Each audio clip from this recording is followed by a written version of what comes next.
You're listening to the Trading Bear Podcast. This is episode 51, The Daily Show.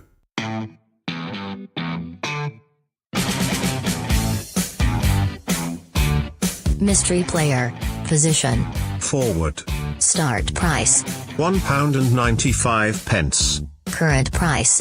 £3.01. PB. 0. MB. 4p. Dividend yield. 1.3%.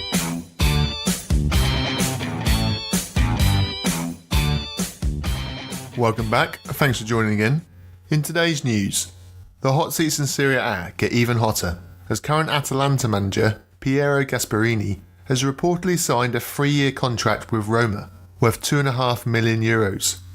Gasperini has guided Atalanta to a domestic cup final as well as an impressive Champions League spot 4th place finish.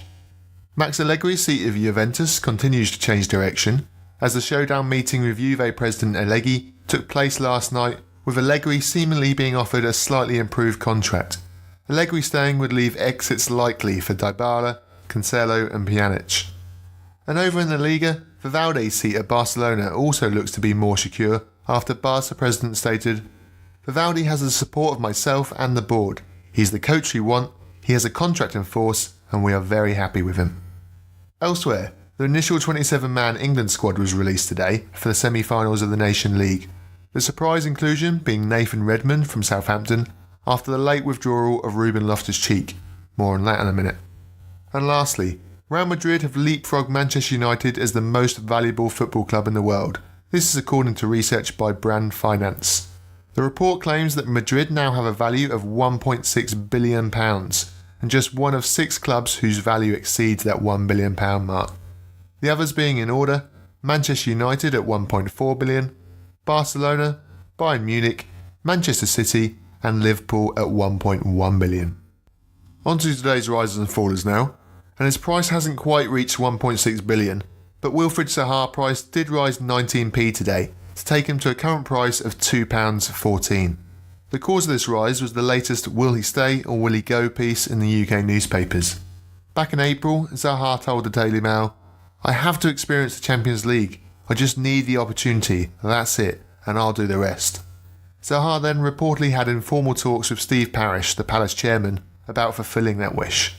It's understood that Parish holds a good relationship with Zaha and understands Zaha's wishes and does not want to step in the way of a career move, but equally does not want to let him go cheap. £80 million is the fee being set, with Zaha worried that this may put off potential suitors. Manchester United still hold a sell-on clause as part of the cut price deal that saw Palace re-sign Zaha from United 3 years ago, and as a result, Palace do not want to sell for anything under £80 million. For more on this piece, check out the Guardian article linked on my Twitter page @TradingBear1. In terms of his price though, £2.14 is about right currently. Zaha could be very PB friendly at the right club and holds a small piece of MB value too. If you bought before the rise today, then I think you have a good hold. Sometimes though, good holds just get downright unlucky, and I think that's where you can place today's largest faller. Playing in a charity match, which raised over £3 million for organisations which combat hate crimes, Ruben Loftus-Cheek sustained a season-ending ankle injury. The match featured a full-strength Chelsea first-team squad, including Eden Hazard, with Ross Barkley scoring 2 goals in a 3-0 win. But it was Loftus-Cheek who was robbed of a potential Europa League final appearance, and indeed an England National League squad spot, as confirmed later by Gareth Southgate. Upon the injury then, he fell 29p to take him to a current price of £1.83. Now I actually held Loftus-Cheek, and indeed I still do, and I had a decision to make when I first woke up this morning. The news broke around 6 a.m, and I first saw the story at 7 a.m. His instant sale price at that time was £1.91, it's currently £1.67. His price has dropped around 9p by the time I had seen the story initially. So why, after much deliberating, did I decide to stick? Well, 2 reasons. Firstly, he was guaranteed some media dividends, but mainly secondly, long term nothing has changed, and we've seen countless examples, Neymar, Kane, his teammate Hudson-Odoi, face huge drops upon first news of the injury before their price rapidly recovers. In fact, I plan to add to my hold.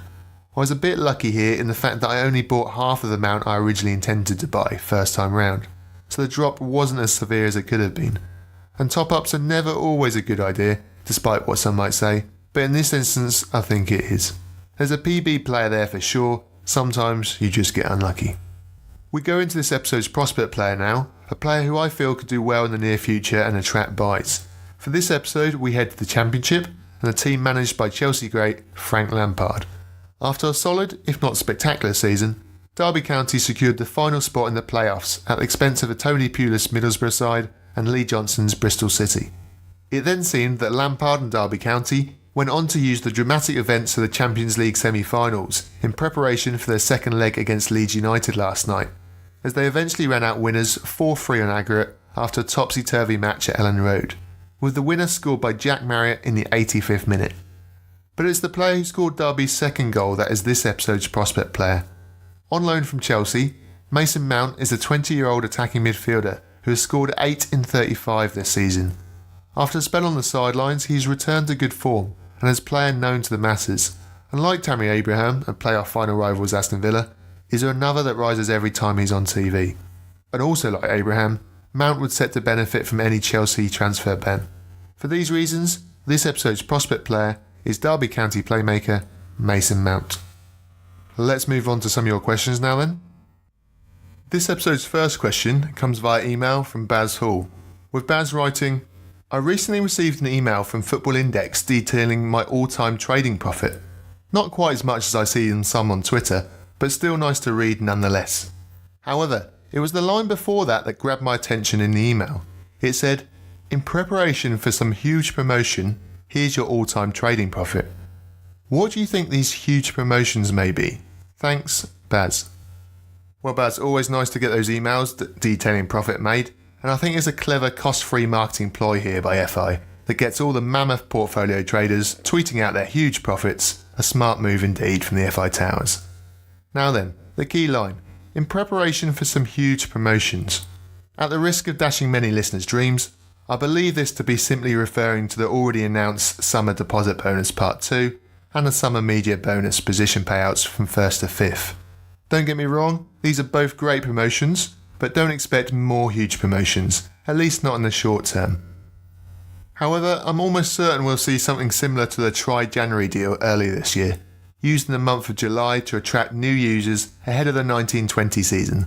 But any big announcement has always been communicated at least a month or so in advance, after lessons were learnt from last year's IBD semi-disaster announcement. So by all means expect a new promotion around July time, especially with announced treble marketing budget, but don't read too much into the huge promotions line. The second question comes from Index Gain, with Dan writing, Atletico Madrid defensive midfielder Rodri is strongly linked with a move to Manchester City or Bayern Munich. I have a feeling that Thiago Alcantara might get shipped out and Rodri slot in. Therefore, Thiago might be a good shout for MB. Well, firstly, Dan, you're certainly right with the strong Manchester City links, but apart from the odd lazy Barcelona, Madrid, Bayern, interested too type piece of journalism, I can't find any massive stories linking Rodri with a move to Bayern. Let's work on the assumption though that he does turn down City and instead moves to Munich. I just can't see a scenario where the German giants are going to offload one of their most important cogs in their system. Thiago is so pivotal to all of Bayern's play, the only likely club I could see him going to is ironically Manchester City and his ex-manager Pep Guardiola.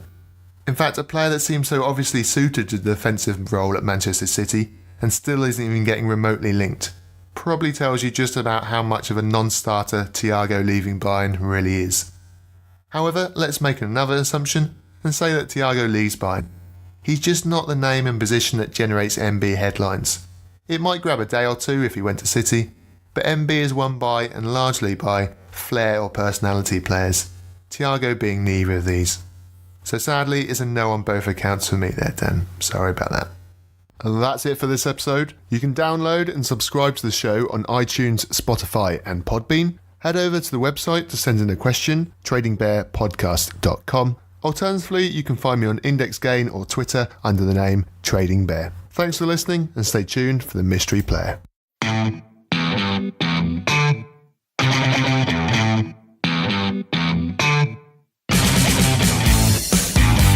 Mystery player.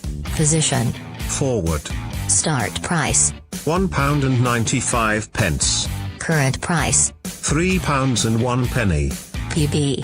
0. MB. 4p. Dividend yield. 1.3%. Trading bear. Today's mystery player was Spanish linguist Gareth Bale.